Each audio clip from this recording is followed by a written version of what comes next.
Dub Nation, how are we feeling? Golden State Warriors fans, how are we feeling? We feeling good? Good week?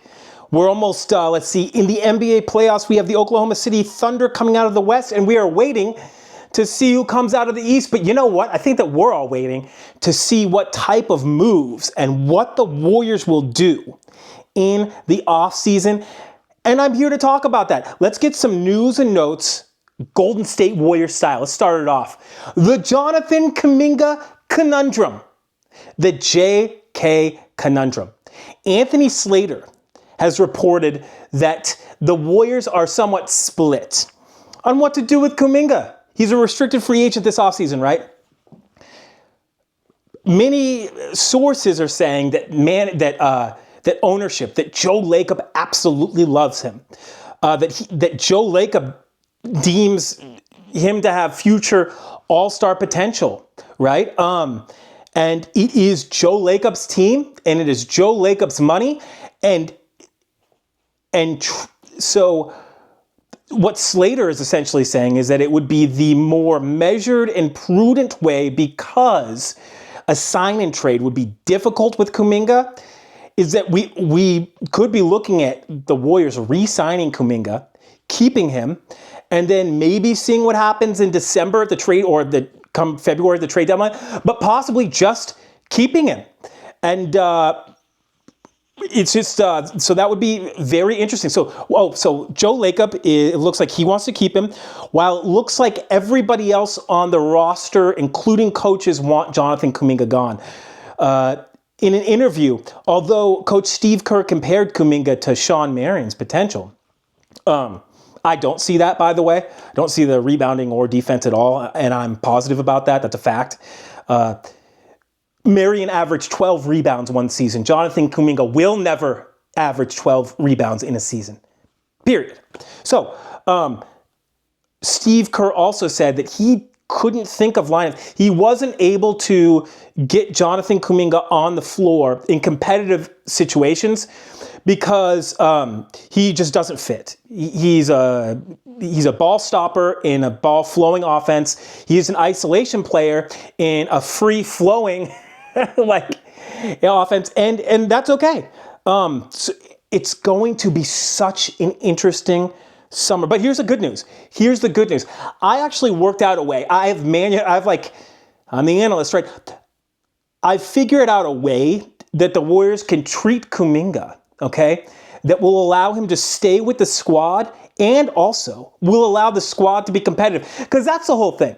That's what we're talking about. Look, in the playoffs, when Jonathan Kuminga played 20 or more minutes, the Warriors lost every time. 0-5 or 0-6. There was no playoff game. It was a playoff impossibility that the Warriors won or would win if Jonathan Kuminga played more than 20 minutes. Conversely, it was a guaranteed loss. The Warriors never won, and they always lost. They are not in the playoffs, always lost when Jonathan Kuminga plays 20 or more minutes. So Joe Lacob is looking at that. He's seeing his Warriors lose, get eliminated. He's seeing his Warriors not win a single game without Steph. And he's seeing Jonathan Kuminga get playing time and the squad losing, failing miserably. And Joe Lacob wants to invest in that. And that is well within his rights. And look, it might seem like I'm somewhat against Kuminga and whatnot. It's not that at all. I just have eyes, right? And I want the Warriors to win. So it's like when he plays a lot, they don't win. Therefore, I want the Warriors to win. And when Kuminga plays fewer than 20 minutes, they win. So that's what I want. That's that. If the Warriors won and we're in like the finals right now with Kuminga, it's already over. He's re-signed for the max, right? It's not, so one more time, it's not me that didn't step up in the playoffs and win for the team. It's Jonathan Kuminga. Blame him. Don't blame anybody else. Don't even blame Kerr. When Kuminga got his play, the Warriors lost. I can't make 0-5 into 5-0. I cannot create, I know that people are able to, right? There are a lot of really adamant, more Kuminga fans than basketball or even Warriors fans. They're just more essentially Kuminga fans as a human being, and that's great. And they will somehow be able to create a narrative where losing, where being 0-5 is good because Kuminga played. I can't be like that. It literally doesn't even work. It's not logical. And I'm a logical person for all intents and purposes, right? So, real quick though, let me name, because Kuminga's a free agent, right? A restricted free agent. Real quick, name 10 teams, because he's so hot, right? Name 10 teams who are clamoring over him, who day one are going to sign Kuminga to the max. You can't find any. We can't find any because reality's sinking in that in order for Kuminga to thrive, you are going to have to put the whole franchise, the whole team in almost perfect position. And that's possible. That is, yeah, it is definitely possible. So, but no teams are lining up right now. It's been rumored. So essentially, it's also been rumored that the Brooklyn Nets will not offer Kuminga an offer sheet. And they were like, they're the team with salary cap, right? So, I have evidence. So that is evidence. Teams are not lining up for Kuminga. I believe that reason is because he hasn't shown to be a winning basketball player. And generally, teams are adamant about winning. Maybe not Joe Lacob, but generally teams. So like the reason why there's no big line for Jonathan Kuminga, even though it's like not a big free agent season, like off season anyways, is because he's not a winning player. It doesn't contribute to wins. So do I think the Warriors can win with Kuminga playing big minutes? That is such a question mark, right? Statistics literally say that he hasn't, that it has never happened in the playoffs. There's no example of the Warriors winning like last season with Kuminga getting the playing time. And that's okay. This is where it turns though. This is where this is where the Kuminga arc and narrative turns. I believe that the Warriors can still create a strong enough roster to win in spite of all of Jonathan Kuminga's flaws. I don't have a salary comparison for Jonathan Kuminga because if the Warriors re-sign Kuminga, he'll be signed to like a $20 to $30 million per year contract. That's what he's going to get. So I don't have a salary comparison for Kuminga, which hurts for the overall roster construction. However, if the Warriors can treat Kuminga similar, do y'all remember Nick Young or Swaggy P when he was on the Warriors? How about Corey Maggette when he was on the Warriors? I know that's an old name, right? Swaggy P's even a little old, right? If the Warriors can treat Kuminga similar to Swaggy P when he was with the squad, or like Corey Maggette when he was with the squad, the Warriors will have a puncher's chance, and that's a puncher's chance to compete. Okay, so I really think that Kuminga, when you look at his career, there are so many comparisons, right? Like, I think rather than like a Sean Marion comparison, right now it's like I want Kuminga to be like even like moderately like Jeremy Grant, even like a prime Jeremy Grant when he was averaging like 26 or 7 and like 4 assists. That would be good, right? So no, Marion was like an all-star. I know Jeremy Grant was once, but still. So if the Warriors can treat, and this is what I mean, I'll give you an example of if the Warriors can treat Jonathan Kuminga like a Swaggy P or Maggette, like a combination of those two players. This is what I mean. I mean that you should be able to rely on Kuminga to be inconsistent. So you know. Just like with Swaggy P, just like with Corey Maggette. So you know that he'll be inconsistent. So when he's going to be out on the floor, he could flash for the dunk of the year, of the season, right? He could flash to the basket for that, or he could demand the ball with 24 seconds on the clock, dribble it all the way down to 5, and then like go into the paint and do that like, where he crashes into somebody, loses the ball, and like screams a little bit like that. He is it is a fact. He's just as likely to do that, to crash into somebody and turn over the ball as he is to make a magnificent play. That's a fact, though. That is me watching like almost all of Kuminga's touches throughout his career. So now that we have that said, though, we can treat that reality as the reality that it is, right? So if you are in the run of play and the Warriors are hopefully up, but I mean, if they're even 5 points up or 5 points down, and the Warriors aren't too negative with Kuminga on the floor, then go ahead, because who knows? Because Kuminga could take 3 steps forward and only 1 step back, and that's what we're hoping. So like being optimistic, what we hope is that all of Kuminga's, he's so indecisive with the ball a lot of the time. He's not a great decision maker. He's wrong-footed almost all the time on defense. So we're hoping that when he makes those errors, what you would consider to be like a boneheaded play, that he will now, for every 1 boneheaded play, he'll make 3 good plays, right? A lot of times with Kuminga, it's like 1 step forward and 2 steps back, 2 steps forward and 5 steps back. If the Warriors can just get consistent progress with Kuminga, then I love it.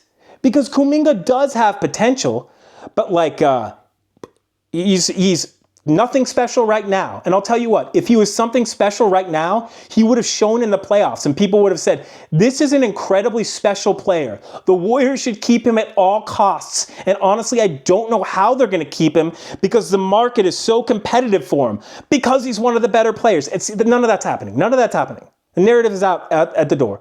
So he needs to build himself up. And I just think it's interesting because the reality is that Jonathan Kuminga, is that hopefully Kuminga can become a positive step player. 3 steps forward, 1 step back. 2 forward, 1 back. Hopefully he's not 2 forward, 4 back, right? But this is so interesting.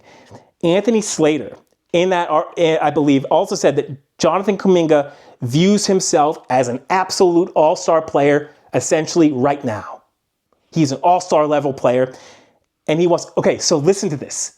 How correct am I with that Nick Young Swaggy P comparison? And like Jeremy Grant a little bit and like Corey Maggette, right? Okay. Like, has Jonathan Kuminga ever even gotten close to an all-star season? No. Has Jonathan Kuminga ever played consistent basketball for more than a month? No, absolutely not. He hasn't played consistent basketball for more than a month at a time, ever. It's exactly like what Nick Young and Swaggy P would say. I'm an all-star for sure. Definitely. I'm like, the delusionary confidence, it's a delusion masterclass, and I'm actually here for it.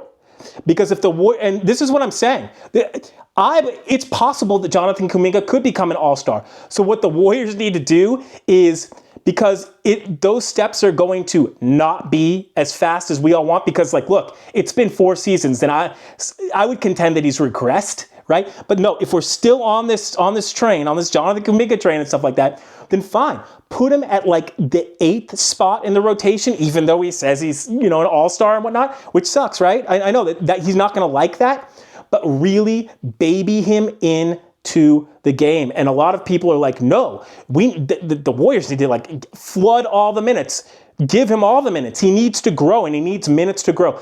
That's the contention though, y'all. When he gets minutes, the Warriors don't win. So it's like, it's sort of a double-edged sword because you're investing in something that might not ever come to fruition, which is exactly what Joe Lacob would do. It's totally like, this is so the Warriors. It's awesome. It's hilarious and it's classic, right? Like, here's an example. If the Warriors were to trade, I would love the comments to go crazy on this because this is the type of trade that you're like, C-Train, you're crazy. This doesn't work. This dude doesn't fit. It's weird. And then afterwards, if they were to actually play, you'd be like, oh no, C-Train was right. That was right. So if the Warriors were to do something like package Jonathan Kuminga in a sign-in trade and Moses Moody for Toumani Camara, who I'm obsessed with, at the Portland Trailblazers, all defensive second team this last season, young player, and Jeremy Grant, I think the Warriors would be better off. That's insane. That's a talent downgrade, and I believe that the Warriors would be better off. Now listen to this. See if this rings a bell. Years ago, I kept, and you can see this is all over my YouTube, you can see this. And how about this? I'm gonna link some of my past, I'll link some of my past content that I think might be relative to now, because some of these things are sort of cycle. I'll link that in the description, right? So, but years ago, I was saying, look, D'Angelo Russell, D'Lo, is a talented player. He is a good player. He's a former All-Star who can play at an All-Star level, but he doesn't fit the Warriors. He's a ball-stopping player like Kuminga. He doesn't commit to defense like Kuminga. He has poor turnovers just like Kuminga, okay? Except for D'Angelo Russell literally was an All-Star, I believe, and he's done more than Kuminga. But I said, look, I understand all these great things about D'Lo. D'Lo's like a guy that might be able to sort of, if Steph gets hurt, like the Warriors wouldn't be completely destroyed. But I said, look, trading D'Lo for a guy like Wiggins, you're going to see the addition by subtraction. You're going to see what somebody who buys in and fits the system can do compared to somebody who doesn't buy in, D'Lo, and doesn't fit the system, D'Lo. Exact same thing. If the Warriors traded for Jeremy Grant, I know, and Toumani Camara, Jeremy Grant, the narrative would change because he's like a 37%, he's a decent three-point shooter. So instead of like, oh, this guy's, average on a bad contract, you say, look, this guy can play a little bit of defense, he can board, and he spreads the floor. What's the one thing, like one of the greatest things the Warriors need? Floor spreaders. I know Jeremy Grant can do that. Is he great? No. But here's the thing.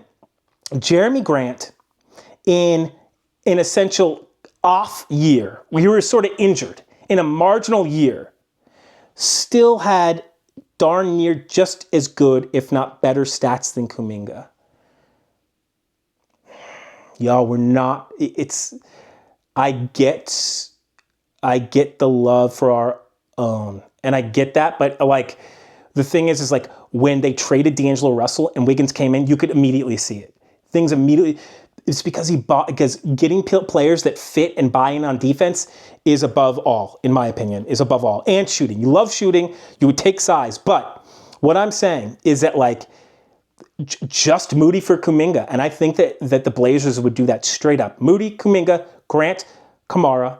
Now, I know, I see Trey, we're losing Kuminga. It's like, stop it. Okay, you're losing Kuminga. And also, the worst player, the horrible player that you're getting back. You have to listen to this. Please, I'm begging you Warriors fans, listen to what I'm saying. The worst player that you're getting back, the horrible one, did just as well as Jonathan Kuminga last season, and also has performed better than Jonathan Kuminga in the past. That's the worst player that you're getting. That's the trash, rubbish, putrid filth player that you're getting. The upside one, though, Toumani Camara, he's got Defensive Player of the Year potential. He's a young player that not only is like a three, he's a 3 and ultimate D. He is one of the better players. Just stop. Okay, I'll stop right here. I have to say this. Jimmy Butler, Toumani Camara, and Draymond Green, as a 3/5 of a defense, would be the best 3/5 of a defense in the league, other than Oklahoma City. Honestly, I don't see any other ones that are better. I like what Cleveland has to offer on defense and whatnot, but no, Draymond, Jimmy Butler, y'all got to check out Toumani Camara. But in essence, and to tie a bow on this, is that losing Kuminga is absolutely not the end of the world, and the reality of it is that the worst player in my hypothetical trade, which the Blazers might even add draft capital for Jonathan Kuminga and for getting out of the Jeremy Grant contract. Like, so the Warriors might also be getting, in that hypothetical, it's like that the player that you guys would all be the dredge of the team, Jeremy Grant, he performed just as well as Kuminga. It's just that you like Kuminga. So it's like, if you get over your emotion and figure out that maybe you could like Jeremy Grant too, and also though, that you will love Toumani Camara, I guarantee it, a player who can lock down SGA and also Anthony Davis. Go look it up, please. So what it's called opportunistic value or cost. There's an upside to the value that the Warriors could get for Kuminga, and I think that upside, when taken in context, is the same type of upside that if you trade D'Angelo Russell for an Andrew Wiggins.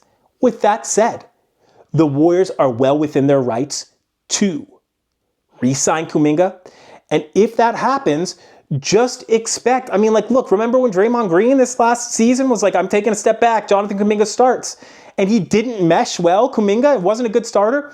So just listen to this. Look, Warriors fans, Kuminga lovers, I like Kuminga too. I don't love him anymore. I like Kuminga a lot too. But it's just but I like a lot of players, right? And you can't sacrifice just because you like a dude. So this offseason is going to be just so interesting. And the good news is that the Warriors can still win with Kuminga on the squad. They just need to get super creative. So this is how about this? Bottom line, in order to keep Kuminga, in my opinion, the Warriors are going to have to attach draft capital, at least to the trade exceptions. They got multiple, $8.9 million and $3 million, I believe, to get Kuminga, to get the team to what is appropriate for Kuminga. Then what you do is you sit there with a possibly overpriced Kuminga who doesn't necessarily fit, and somehow hope that will work out and that he'll develop into the player that you want, because he definitely isn't that right now, but he definitely has the potential to develop still. He's still a young guy, right? In order for the Warriors to be successful, they'll have to rely on their contingency plans, not named Kuminga, and they'll have to really refortify those. So here's an interesting example.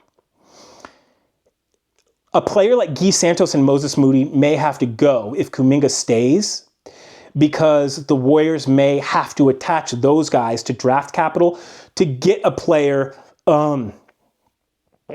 who is like a professional, like a veteran, to get just a more vet type player, because it's like you can't. Guy Santos is young and he's gonna have turnovers when he plays. He's a young energy guy. He sometimes has turnovers and doesn't make the right decision. Well, you can't have too many of those guys. That's what I'm saying. So it's like, it's fine the Warriors will do what the Warriors are gonna do. It's just if you are signing Kuminga thinking that you're getting Tracy McGrady in your prime without him ever doing anything like that, it just doesn't make any sense. It's unrealistic. If you're going to sign Kuminga thinking that he's maybe could go on the Jeremy Grant arc, look at his stats, please. Look, I know it's not an enviable name. It's because that's where Kuminga's at. Then that can be okay. Then there's no problem with that. So it'd be like if D'Angelo Russell was the 9th or 10th on the depth chart. It wouldn't be as bad for the Warriors, but he was front and center. Anyways, other Warriors news and notes. It seems like I'm down on Kuminga. It's not that at all. I can't say that enough. I like Kuminga. I am just realistic with Kuminga. The Warriors are 0-5, 0 wins, no wins, no wins, no wins, no wins, no wins with Kuminga playing 20 or minutes or more. How many losses? 5 losses. Loss. Loser with him in. They lose. They suck. They get beat. Players racially abuse Draymond. They lose. People are going to steal the Warriors' girlfriends because they're losers. I'm just messing around, but that's how losing is, dude. That's the difference, though. That's the difference. When he plays a lot, they lose. I don't like that. If he can play a lot and they win, I like that. I love that. It just hasn't happened. So it just is very interestingly and almost maddening to be no. He's going to be Tracy McGrady except for when he plays Tracy McGrady minutes, it's a guaranteed loss. Oh, okay. Well, Steph was out for those games and stuff like that. Yeah, sure. It should allow him with the ball more to take over even more. Dude, Steph being out for some of those games is no excuse in any way, shape, or form. In fact, I think it's an excuse for him to take over and for the Warriors to get one, right? So yes, other Warriors news. Hey, can I stop ranting about Kuminga? It's just because the last few days in the Warriors sphere has been big about Jonathan Kuminga. There have been articles that have come out. So I had to come out with something that was like more or less the Kuminga definitive. And I've said in the past that he's a player that when he's on, he's untradeable. When Kuminga's on, he's untradeable. Kuminga's on 10% of the time max. There you go. So I get it. Jonathan Kuminga is untradeable 10% of the time. 90% of the time, almost all of it, he's tradable. I understand. Both Brandon Pajensky, wrist, and Moses Moody, UCL hand, had successful surgeries this week, and I thought that was interesting. Both had surgeries on their shooting hands. I don't love that at all. I love that they had good news. They were successful surgeries. Bad news. You love for young players to make it to the offseason healthy so that they can improve on their game. Specifically, Brandon Pajensky needs to play more. He hasn't played. He picked up basketball full time, like mid-high school, I believe. So it's like he needs to get some minutes in, just playing time, play. I'm not talking about big time minutes, but it's like he needs to be engaging in the game. And it's tough when you're rehabbing from surgeries to improve vastly. It's tough when some would say that when you're rehabbing, you should just be focused on rehabbing, right?